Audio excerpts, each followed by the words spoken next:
ডিমে ভরপুর কাঁঠালি চিংড়ি মাছ এবং এই কাঁঠালি চিংড়ি মাছ দিয়ে চাল কুমড়া শাক রান্না করা হবে। দেখেন কি চমৎকার!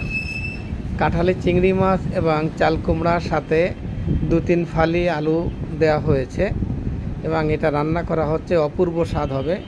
অনেকেই কাঁঠালি চিংড়ি মাছ পছন্দ করেন, যে চিংড়ি মাছগুলো গোটা গোটা এবং পুরো ডিমে ভরপুর থাকে।